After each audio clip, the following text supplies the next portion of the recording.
Buenos días a todos, muchas gracias por acompañarnos. Le voy a estar hablando de la eficiencia del nitrógeno agregado, el potencial que tenemos de mejorar esa eficiencia de uso. Y voy a tomar como ejemplo el cultivo de brassica carinata, cultivo del cual venimos trabajando, mirando estos aspectos del año 2016. Me toca a mí hacer la presentación, pero parte de esta charla, de mucho de este trabajo, corresponde a la tesis del ingeniero agrónomo Sebastián Morancea, su tesis de maestría, que por temas laborales nos puede acompañar en esta presentación. Bueno, pensemos en los gases de efecto invernadero. Estos son como han ido cambiando las emisiones, la cantidad de gases de efecto invernadero en la atmósfera, y qué pasaría en distintos escenarios. Lo de arriba sería el escenario cuando no se hace nada, preacuerdo de París, podemos decirlo de alguna manera. La temperatura sube hasta cerca de los 4 grados, se generan cambios muy importantes a nivel climático que no afectarían de forma directa. Y después son distintos caminos que podrían seguir. Estas son las políticas actuales, generarían una mejora respecto al preacuerdo de París, pero de alguna manera estaríamos subiendo la temperatura también, cercano a los 3 grados Celsius, y eso de alguna manera la temperatura global, eso también debería generar problemas catastróficos a nivel local. Bueno, estos son los posibles caminos que se tomen para reducir las emisiones. Pero en cualquier caso tenemos que ver, se puede observar que es necesario un cambio bien importante, muy importante en las emisiones para lograr que eso ocurra.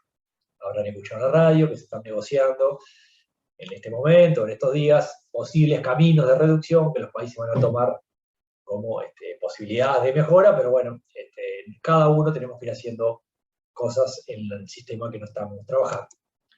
Si miramos las emisiones globales, vamos a ver que la agricultura anda en torno a la agricultura directa, en torno al 10-15%, ahí dependiendo de la estimación. Esta estimación dice que es un 12%, y el efecto directo de los fertilizantes es solo un 1,5% del total. Entonces uno puede decir, bueno, yo no podría trabajar de acá, o sea, sería un cambio muy chiquito, pero bueno, como yo le decía, tenemos que trabajar en varios aspectos, porque la agricultura, a la medida que empieza a actuar en distintos aspectos de la cadena, a la medida que produce biomateriales, biocombustibles, podría estar reduciendo varios aspectos de las emisiones, y vamos a ver que el nitrógeno tiene un rol preponderante en estos factores. Y el otro tema es que, bueno, que todo se viene conversando hace tiempo, la población mundial aumenta, el ingreso de las poblaciones también termina aumentando, esto generaría entre 2017, que fue la línea base de este trabajo, y el 2050 un aumento de más o menos el 45% de demanda en cantidad de alimentos. Bueno, entonces de alguna manera tenemos un trade-off, un compromiso entre producir más cantidad y no generar más emisiones. Bueno, ¿cómo hacemos para compensar algunas de estas cosas? Un tema es mejorar el uso de nitrógeno que estamos haciendo en la agricultura. Otro aspecto no menor son lo que llamamos biocombustibles o biomateriales, porque nosotros producimos, por ejemplo, carinata, brassica carinata, que sirve para hacer biocombustibles de alto valor energético, pero también su aceite puede ser utilizado para producir otro tipo de materiales. Si lo quiero vender en Europa, en los mercados europeos, donde puedo obtener mayor precio, tenemos que demostrar un 50-60% de disminución de las emisiones de gases de efecto invernadero respecto a otro biocombustible, a otro combustible. Entonces, si la reducción que yo genero no es tan buena como el 50-60%, voy a tener problemas para colocar esa mercadería porque pueden haber otros productos que puedan tener esa reducción de efecto. Bueno, ese marco entró el cultivo de carinata, y a partir de ahí hemos tenido una relación de trabajo entre la Facultad de Agronomía y UPM para desarrollar este cultivo, mirando el rendimiento, mirando el potencial, pero mirando estas salidas ambientales, cómo pueden ser mejoradas. Si nos vamos un poquito para atrás y pensamos en la dinámica de nitrógeno en sistemas agrícolas, este tipo de ejemplos lo habremos visto los agrónomos desde muy jóvenes, desde que estamos haciendo la carrera en varios aspectos, siempre se está discutiendo. Acá podemos pensar que los ingresos de nitrógeno que podríamos priorizar en esta medida son los ingresos por fijación biológica. Vamos a ver que esto puede tener algunos problemas, porque si ingresa por fijación biológica no significa que no se va a emitir nitrógeno por fuera del sistema, pero de alguna manera no tiene un costo energético ni un costo en emisiones la producción de ese nitrógeno. Hoy yo no voy a hablar de esto, me voy a concentrar en el ingreso de nitrógeno vía fertilización y qué salidas puede tener, y especialmente voy a estar fijando las salidas como óxido nitroso, que es uno de los principales problemas que podemos tener manejando fertilización nitrogenada desde el punto de vista de gases de efecto invernadero. No me voy a centrar nada, no de las vacas, sino en las salidas directas de la ganadería, pero sí podemos estar pensando en el ingreso de residuos orgánicos, residuos de ganadería, de feedlot, de tambo, como fertilización nitrogenada. Ese es un camino que podemos estar trabajando. ¿Y por qué el óxido nitroso me interesa? Bueno, porque tiene un potencial de calentamiento global equivalente entre 265 y 310 que una molécula de CO2, o sea que una molécula de óxido nitroso equivale en torno a 300 moléculas de CO2. Y además tiene una vida útil en la atmósfera del entorno de 120 años, con lo cual una vez que lo emito voy a tener el problema por mucho tiempo, no lo voy a poder solucionar rápidamente. Entonces, ¿qué impacto tiene la fertilización nitrogenada sobre estos gases? Bueno, más o menos son el 20% de las emisiones totales de la agricultura. Cuando uno lleva aquel grafiquito inicial a qué porcentaje son la fertilización nitrogenada, es un 20%. Y para esto se han propuesto distintas soluciones. Uno son los fertilizantes de eficiencia mejorada, ahí coloqué todos los posibles fertilizantes, liberación lenta, controlada, cobertura, que básicamente trabajan en algún punto de acá, evitando que rápidamente se oxiden las moléculas y puedan emitirse como óxido nitroso, que pasa en esta fase. Ahí cada fertilizante va a tener una estrategia diferente. Los cultivos de cobertura, con captura, fijación biológica, dependiendo si son gramíneas o leguminosas, es un camino interesante. Las estrategias de fertilización, ¿se acuerdan las 4R que por mucho tiempo el INMI promovió? Y nosotros hemos trabajado bastante, la facultad ha trabajado bastante en dos de las 4R, que es el tiempo y la dosis. Hemos trabajado menos en la fuente y el lugar. Bueno, normalmente casi todas las aplicaciones de fertilización nitrogenada son aplicaciones al voleo. No hemos trabajado en incorporación y demás, bueno, en parte por el sistema de enzima directa en el cual trabajamos. Y después el tercer camino, el cuarto camino, es la agricultura por ambiente. Yo fertilizo todo igual, puedo generar problemas, y fertilizo en función de la demanda, puedo generar mejoras en la eficiencia. Hoy yo voy a detenerme un rato más a hablar de lo que son fertilizantes de eficiencia mejorada, algunos ejemplos que tenemos, y bueno, y estrategia de fertilización, básicamente momento y, bueno, y fuente de nitrógeno que van en conjunto. Si uno mira el diagrama con las fuentes y vías de nitrógeno que dan lugar a emisiones directas e indirectas de óxido nitroso, el camino es bastante largo. Yo puedo estar emitiendo nitrógeno y gas de efecto invernadero desde que produzco los fertilizantes, cuando quemo combustible para producir fertilizantes, o sea que el tamaño de cada flechita va a depender de cada país. Cuando yo aplico fertilizantes orgánicos también puedo estar emitiendo óxido nitroso, y los residuos de cultivos también generan emisiones. Yo tengo muchos residuos de cultivo, voy a tener ventajas desde el punto de vista de la siembra directa, que habrán discutido, podemos discutir en otra charla, pero también voy a generar más condiciones para las emisiones. Entonces, de alguna manera, tengo distintos caminos donde se dan esas emisiones, pero el principal problema es cuando tengo, para estas emisiones, cuando me queda nitrógeno libre, o nitrógeno reactivo de alguna manera libre en el suelo, que no lo tomo en cultivo, de esa manera se me dan las emisiones directas, que serían las más importantes para este cultivo. Y bueno, el IPCC, que es el que hoy por hoy nos determina cuánto perdemos, que de alguna manera sistematizó la información, nos dice que perdemos 1 kilo de óxido nitroso por cada 1% del nitrógeno agregado. Dicho de manera más correcta, el 1% del nitrógeno agregado se pierde como óxido nitroso. Entonces, de alguna manera empezamos a trabajar comparando la salida nuestra contra este valor. Entonces, ¿qué hablamos cuando hablamos de eficiencia? Fernando García algo adelantó en la charla anterior, en las charlas anteriores. La eficiencia de uso del nitrógeno, la eficiencia aparente de uso del nitrógeno agregado, que hacen la cuenta sobre valores distintas, la segunda sobre cuánto nitrógeno agregué y la primera sobre el nitrógeno total que había en ese momento. No más que la relación entre el nitrógeno que tengo disponible como fertilizante agregado y el rendimiento. Eso va a tener un aumento lineal, bueno, dependiendo el cultivo, y en algún momento va a saturar, esa respuesta no aumenta de forma continua. La pendiente es la eficiencia. Esa eficiencia la puedo descomponer en la eficiencia de absorción, que es del nitrógeno total que agregué o el nitrógeno que yo tengo en el suelo, cuánto absorbo, y eso también no es infinito. Yo puedo aumentar la oferta y no va, la absorción va a ir aumentando hasta determinado lugar. La pendiente es la eficiencia de absorción. Y por último, tengo la eficiencia de utilización, eficiencia fisiológica, dependiendo qué bibliografía hayamos leído, y que es que hay una relación lineal, o por lo menos alguna relación entre el nitrógeno absorbido y el rendimiento. La pendiente esa curva es la que me da la eficiencia fisiológica, y si yo quiero de alguna manera calcularlo, no tengo datos para carinata de las eficiencias de uso de nitrógeno, para colza hay algunos datos, pero para carinata no hay. No había datos para eficiencia de absorción para carinata, y sí podíamos tener algunos datos para la eficiencia de uso, que esto es más bien especie dependiente y hay poca variabilidad en este valor.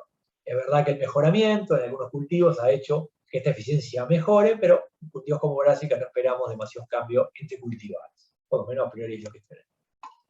Entonces, para eso hicimos varios experimentos durante 3 años, pensando en diseñar estrategias de fertilización, pero bueno, eso nos dio como resultado una cantidad de datos posibles de calcular las eficiencias. En ese sentido, acá tenemos en el eje las X el nitrógeno total, el suelo más fertilizante, o el nitrógeno fertilizante, en función de cuál figura estoy mirando, Y en el eje las Y tengo el rendimiento. Se pueden ver que en la medida que aumenta la disponibilidad de nitrógeno, aumenta el rendimiento. Y acá tengo tres cuartiles, tres percentiles, el percentil 90, que son el máximo rendimiento, el percentil 50 y el percentil 10. Y acá tengo dos cosas para ver de forma interesante. El punto de quiebre se da para los percentiles 90 y 50 en los 150 kilos de nitrógeno disponible, o en los 94 kilos da el punto exacto de nitrógeno agregado. O sea, muchas veces hemos dicho 90 kilos, la carinata debería dejar de responder, no significa que no responda más, pero más o menos, en función de la información previa que teníamos, daba 94 kilos. Y acá una cosa interesante ver el cuartil 10, que son las peores manejos, las peores chacras, las peores parcelas. Nunca para la respuesta. Yo puedo seguir agregando y va a seguir respondiendo. Son el tipo de situaciones en el cual la eficiencia baja. Yo puedo corregir con nitrógeno, pero tengo que agregar mucho más, una eficiencia mucho más baja, para poder solucionar el problema. Por eso lo podemos hacer a chacras malas, problemas de manejo, fertilización, mal momento, mal tiempo. Entonces, de alguna manera, el 10% me marca eso, y que corresponde bastante con otra información que hay en la región. O sea, necesito, si la situación es mala, tengo otros problemas de fondo, yo puedo mejorar el rendimiento agregando nitrógeno cuando hace falta, pero la eficiencia que voy teniendo cada vez es menor.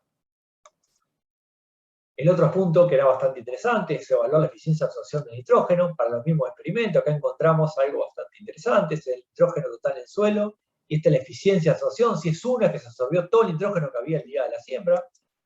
Y bueno, acá nos da que en el peor de los casos absorbe el 33% de lo que había en la siembra, pero si nos colocamos en torno al 150 kilos, que era donde maximizaba la respuesta, más o menos la eficiencia anda en torno a 1, entre 0,9 y 1,2. Significa casi todo el nitrógeno que estaba disponible el día de la siembra, más el que yo había agregado, este tipo de cultivo lo logra absorber.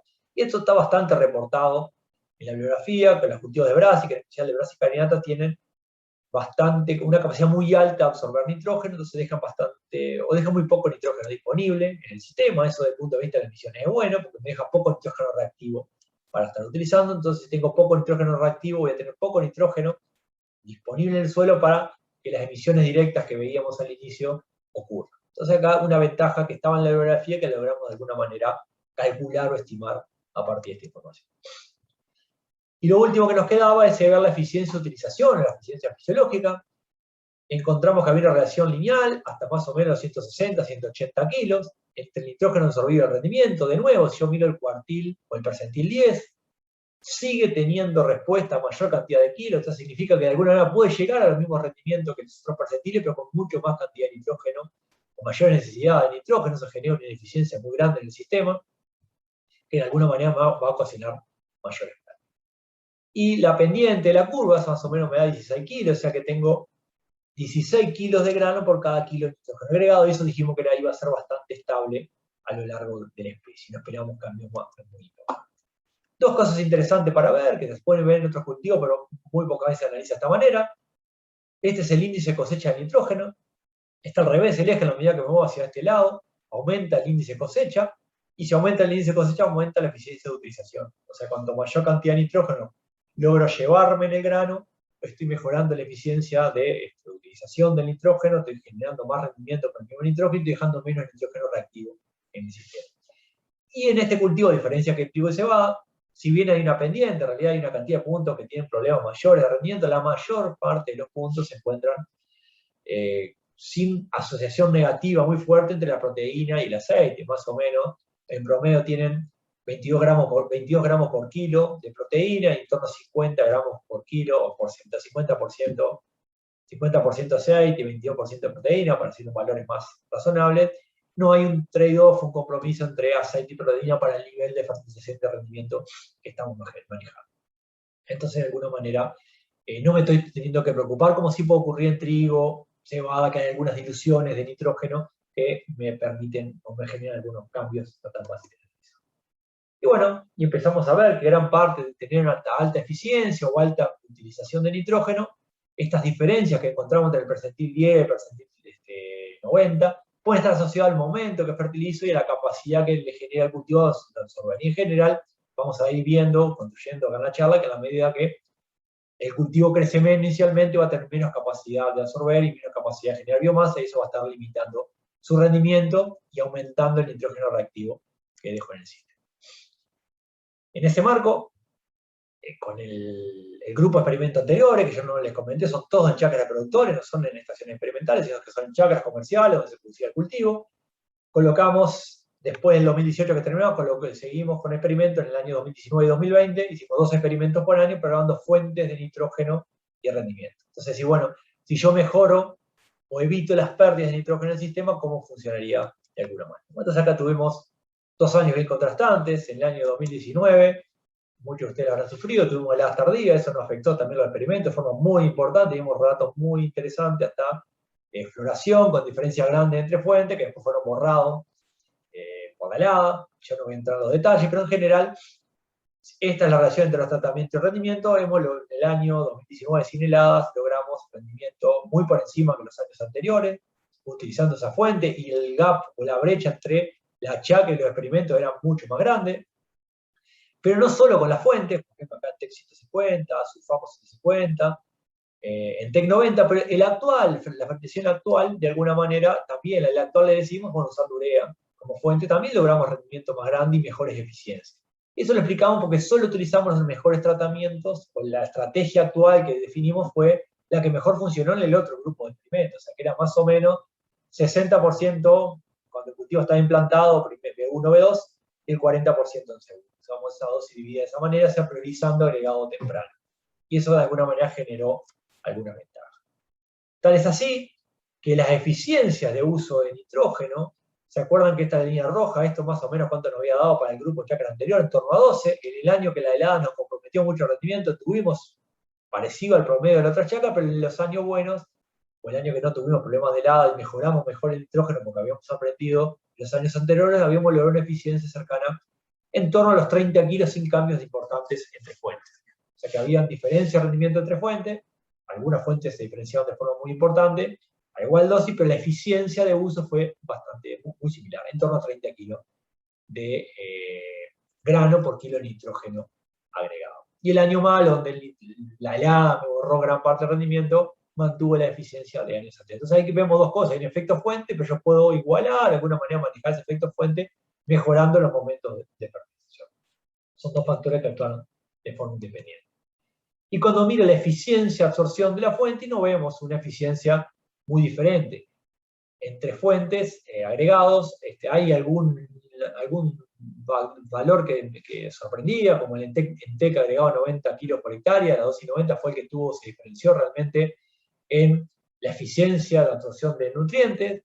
El ENTEC 150 también, o sea, básicamente la estrategia de ENTEC estuvieron un poco por encima, pero más allá de entrar en las fuentes y los momentos y demás, lo que resulta interesante es que todas las chacras, todas las situaciones, promedio de experimentos en el año 2019, cuando tuve problemas, estuvieron por encima del 1. O sea que se absorbió todo el nitrógeno que había disponible, o que yo le hice disponible entre la fertilización y cuánto había en el día de la siembra. Se está hablando que la cantidad de nitrógeno que dejan es bastante baja. Y bueno, el año que la helada me comprometió el rendimiento, si yo miro solo a cosecha, no se absorbió el 100%, pero siempre está por encima del 45-50%. O sea que gran parte del nitrógeno, aún en un año que se pierde mucho, está siendo absorbido. Y la eficiencia de utilización, ¿se acuerda que 16 habíamos dicho como una eficiencia normal? Estuvo bastante en línea, 16 más o menos 2, estamos entre 16, entre 14 y 20 kilos de nitrógeno kilo de grano por kilo de nitrógeno agregado, y normalmente los controles donde ya no fertiliza nada tienden a tener mayor eficiencia, en parte porque están considerando de forma más importante, porque estoy contando la cuenta, todo el nitrógeno que está disponible a lo largo del ciclo. O sea que acá vamos viendo un cultivo que a priori tiene buena eficiencia, pero básicamente deja muy poco nitrógeno. De todo lo que estoy agregando en este rango de dosis, deja muy poco en el suelo, con lo cual estoy esperando que las emisiones sean bajas. En ese marco, esperamos ya que las emisiones sean bajas, que instalamos un grupo de experimento para que haya una estación experimental, porque teníamos que medir emisiones de forma más controlada, eso me generaba algunos problemas para instalarlo en chacra. Elegimos un sitio que habíamos degradado a propósito en otro experimento, y entonces instalamos un sitio que se parece de alguna manera a una situación comercial, tratando de ver cuántas son las emisiones directas que hay en ese sitio. Bueno, instalamos distintos experimentos, distintas fuentes, dosis, evaluamos las emisiones. Ahí utilizamos el laboratorio de INEA, Verónica Siganda nos dio una mano grande con su laboratorio para estimar esas emisiones una vez que habíamos obtenido los gases a nivel de campo.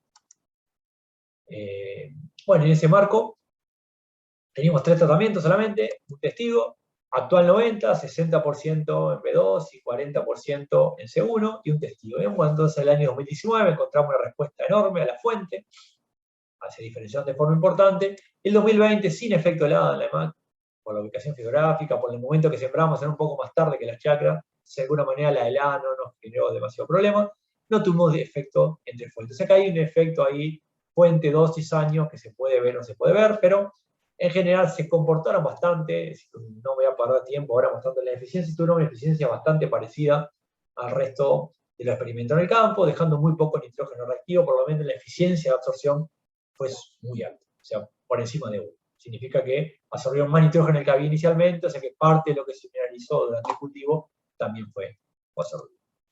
Y bueno, tenemos datos para un experimento, para el primer año, estamos procesando los datos del segundo año, y acá podemos ver, como un ejemplo, este es el flujo de óxido de nitrógeno con óxido nitroso, desde que sembramos en adelante, entonces se están midiendo semanalmente, bueno, cada 3-4 días, dependiendo del sitio, tenemos el testigo, el actual y el ENTEC. Acá podemos ver las emisiones que hay del testigo, el testigo también emite.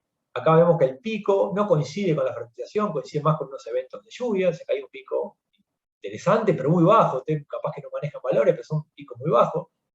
Cuando uno mira el actual 90, ¿qué esperaría? El actual 90 tuviera un pico mayor, pero en realidad tuvo un pico bastante menor, y el ENTEC 90 tuvo todavía más bajo, no se generó ningún pico importante. O sea que de alguna manera moduló, de alguna manera podemos pensar las emisiones. Pero estamos hablando con emisiones muy bajas. Bueno, la pregunta es ¿por qué el testigo, que no tiene fertilización nitrogenada, terminó generando un piquito mayor de emisión? Estamos hablando de valores muy bajos. Bueno, la explicación que más encontramos es que ese testigo tenía muy poco crecimiento en el momento que se dio la liberación de nitrógeno, ese pico de nitrógeno, el cultivo tenía menos biomasa, menos raíces y pudo absorber menos nitrógeno. Si lo vemos en C1, la biomasa del testigo era 900 kilos por hectárea y los otros tratamientos tenían más o menos 1400, 1500 kilos los tratamientos fertilizados. Esa diferencia en biomasa seguramente se tradujo en diferente cantidad de raíces, diferente capacidad de absorción del cultivo. Por eso, de vuelta, cultivos bien nutridos, con buen crecimiento a C1, inicio de inundación me van a permitir no solo maximizar el rendimiento, sino capturar mucho más el nitrógeno que se va generando a lo largo del tiempo. Y para ese año, si vemos las emisiones del control o testigo, respecto al resto no hay diferencias significativas importantes, y si lo vemos por unidad de producto, que es la línea roja, sí se genera una diferencia bastante importante. Pero estamos con una magnitud de unas 40 carbono como CO2 equivalente. Si esa mismo lo hubiéramos hecho solo para óxido nitroso como el IPCC, andaríamos en que esto tendría que ser unos 250 kilos de carbono como CO2 equivalente. O sea que estamos con valores bien diferentes, muy por debajo de lo que dice este índice. Bueno, quizás tenemos que trabajar, que hay que trabajar bastante en demostrar, generar experimentos que demuestren que estos valores son repetibles y poder de alguna manera generar a nivel país un coeficiente de emisión local. Así que podemos trabajar en ese caso. Entonces, para ir terminando y abrir alguna pregunta final, pudimos generar bases de eficiencia de uso de nitrógeno para cultivo de carinata, no existían, no hay muchos datos publicados en el mundo, estoy hablando. Esto lo podemos aplicar para el resto de los cultivos. La información que hay en trigo y cebada permite calcular de forma directa y discutir en estos términos. Cuando alguien propone una estrategia nueva de fertilización, bueno, veámoslo si mejora o no mejora la eficiencia, si la empeora, cuánto genera. Los fertilizantes de eficiencia mejorada, básicamente en este caso el TEC y sulfamo, pero también el fraccionamiento de la dosis, con agregados tempranos, más importante que tardío, permitió mejorar la eficiencia de uso del nitrógeno, o sea que un efecto fuente muy importante, pero de alguna manera yo fraccionando puedo lograr cosas bastante parecidas. El cultivo evaluado hacia la carinata, podemos decir que tiene una alta eficiencia de absorción del nitrógeno disponible. Esto hay algunos reportes muy tímidos, estos datos lo muestran. Cuando tengamos el segundo año de experimento lo vamos a poder comparar, no se lo podemos mostrar por algunos temas técnicos, pero las emisiones son muy bajas, dejan muy poco nitrógeno libre, o sea, poco nitrógeno reactivo. Y los valores de emisiones de gas de efecto invernadero están muy por debajo de lo que hoy nos están haciendo, nos están contando como país. Entonces ahí tenemos algo para empezar a trabajar, para generar experimentos concretos que permitan levantar esa limitante y usar datos locales y no generales cuando hagan estas cuentas y nos estén evaluando nuestro sistema de producción. Bueno, le agradezco por el tiempo y bueno, quedo abierto para las preguntas. Gracias.